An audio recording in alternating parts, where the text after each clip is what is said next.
Hello, everybody. Another lesson.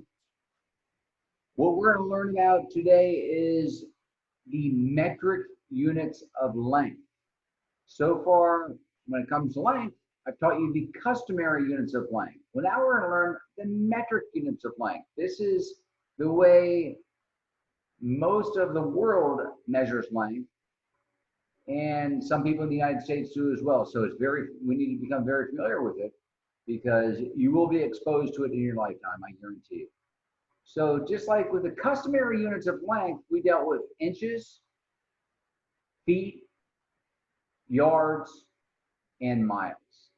Now this is a little bit different. They're similar, but they're different in a lot of ways. Now with the metric units of length, the standard is the meter. The meter is close to a yard. It's very close to a yard. If you remember, a yard is 3 feet. So the standard when it comes to metric units of length is the meter. Now there are some lengths that are shorter, obviously, and some lengths that are longer. Let's talk about the shortest metric unit of length, and you guys can be blown away with this. It is called the millimeter. Wait till you see this. The millimeter. The millimeter, remember how long a yard was? A yard was 3/4 or 3 feet. So a millimeter is the smallest spaces that you can see on this ruler right here. And to show you how small that is, let me back this up a little bit. This is our standard ruler that you guys saw. Let's bring it down.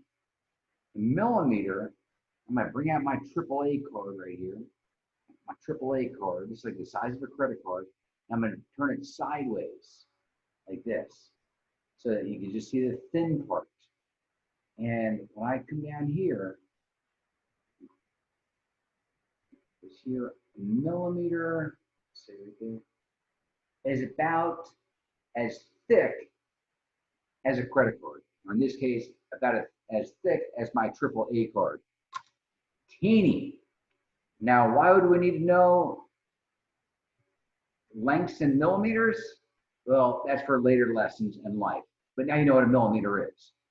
The next thing that you guys see right here is a centimeter, where it goes from 0 to 1, 1 to 2, 2 to 3. Those are centimeters. Now, let's compare centimeters to inches. A centimeter is less than 1/2 of an inch. So in my last video, let me stop sharing right here. My last video, I said an inch is about like that. Well, a centimeter is about like that to put things into perspective. It's less than 1/2 of an inch. So can you imagine the millimeters? Okay, I'm going crazy just thinking about this. All right, so a meter is very similar to a yard. Now, if you remember, we were talking about length last time. This was the yardstick. A meter is just a little bit shorter than the yardstick, and that's why I'm covering part of it up. It's a little bit shorter than the yard, which you can say this is a meter stick because I'm covering some of it up. It's a little bit shorter than a yard. And this is really the backbone of this standard or the metric units of length. Now, let's talk about some big distances. Just like we know the mile or run, we're all familiar with that. A kilometer is close to a mile. It's very close, but it's a little bit less than a mile. So if I was gonna ask my wife, how many kilometers is it from here to, let's just say, Jacksonville, Florida? Just like me, she probably wouldn't have any clue, but she'd have to look it up, but it would be similar to miles. That's when we're measuring distance, we have to, especially a distance of great length like that, we measure in kilometers. So let's take a look at what we just learned right now before we get into a couple of examples.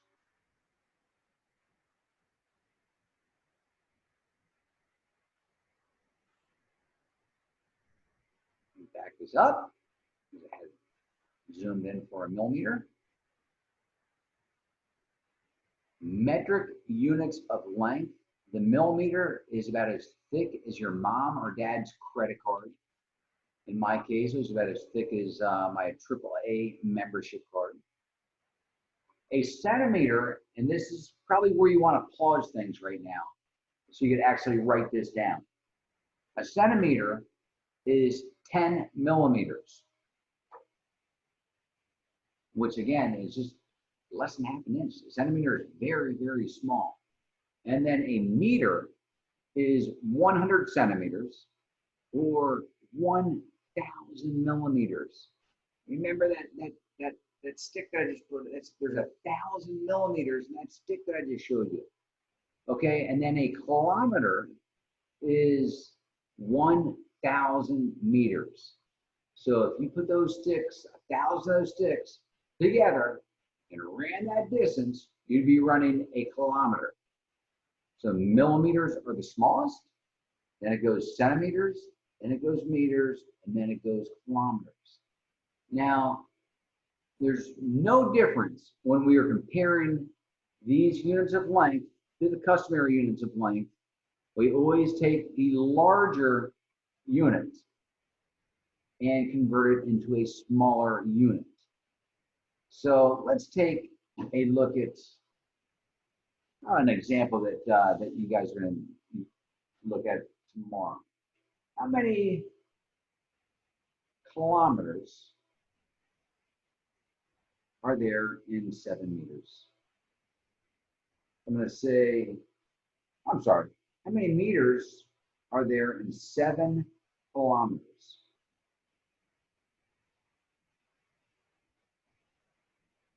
Equals how many meters?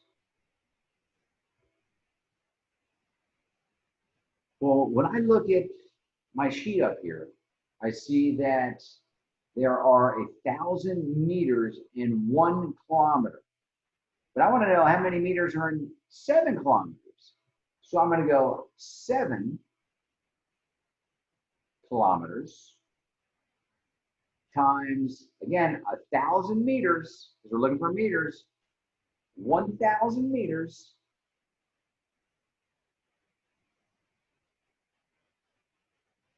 is going to give me the number of meters in 7 kilometers.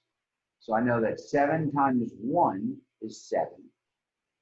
Then I bring over my 3 zeros. 7 times 1,000 is 7,000. So I didn't leave too much space here, but it would be 7,000 meters. So 7 kilometers equals 7,000 meters. Again, we take the bigger unit and we convert it over to the smaller unit. I don't care if the bigger unit was on this side or if the bigger unit's on this side. You always take the bigger unit and convert it over to a smaller unit. Now I want to take a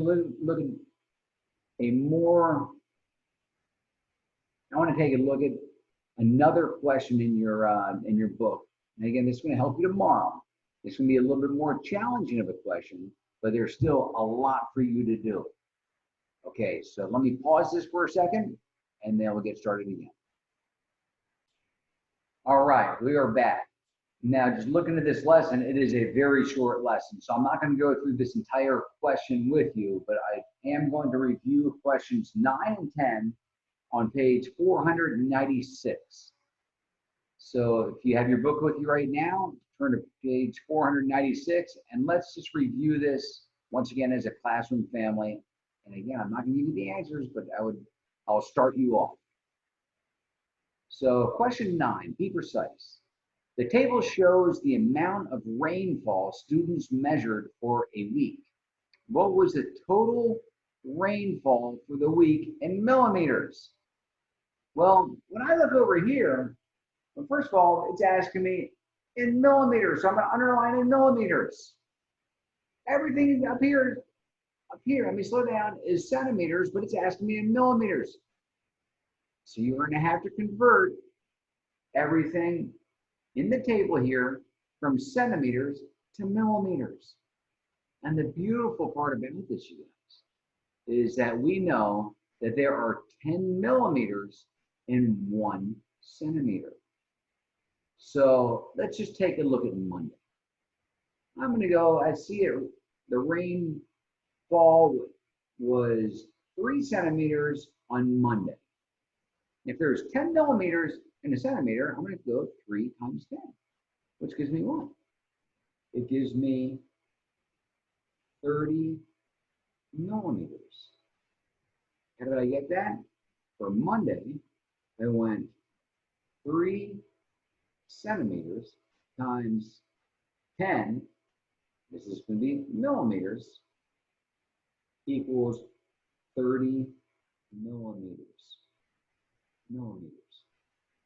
FA. And you're going to have to do the same thing with this one, and this one, and this one, all the way down. And that will give you the total of rainfall for the week in millimeters. Now, once you've converted them all to millimeters, I'm going to leave it up to you to decide whether you should add, subtract, multiply, or divide all the millimeters that you've got. Then it says, how many more millimeters fell on Thursday than on Monday and Wednesday combined? Now, we've done questions like this before in the classroom many, many times. How many more? That's telling me that, oh, I need to subtract somewhere along the line. But then I see the word combined. Wow, it's telling me I need to add somewhere along the line. So this must be a multi-step question. Don't forget about everything that we've learned this year. It's not going away. I will challenge you on it again. As a matter of fact, the book challenged you on it in question number 12. Milo thinks 8 hours is greater than 520 minutes. Is Milo correct? Remember, 1 hour is equal to 60 minutes. I can't wait to see some of your answers on that one, because that is something that you guys already demonstrated that you could do. And I want you to prove it to me tomorrow in this lesson that you're able to do it again. But when we convert metric units of length, because that's what this lesson is all about, to a different unit of length, if we're converting a meter to a millimeter, we have to take a larger unit there, and we know a meter is a lot larger than a millimeter. You convert it to a millimeter to find which is greater or which is less than, equal to, or greater than. We're doing it the same way that I've taught you in the previous 3 lessons. However, today we are just simply dealing with metric units of length. Like I said in the last video, you may have to pause this. You probably will, and you probably already have. You may have to watch parts of it a couple of times, several times, 4 or 5 times. You may have to watch the entire video several times. But you do what you need to do until you understand. And then I am here to help you out, but I want you to put in 100, no, we're going to break rule number 5. I want you to put in 150% before you ask me questions on this, because I know that you guys can get this. If you don't, then you reach out to me. I certainly will help you. And that's what I'm here for. All right. Great seeing you guys again. Look forward to seeing you soon. Hopefully we'll be back in the classroom before we all know it. You guys stay safe, and once again, see you soon. Miss you all.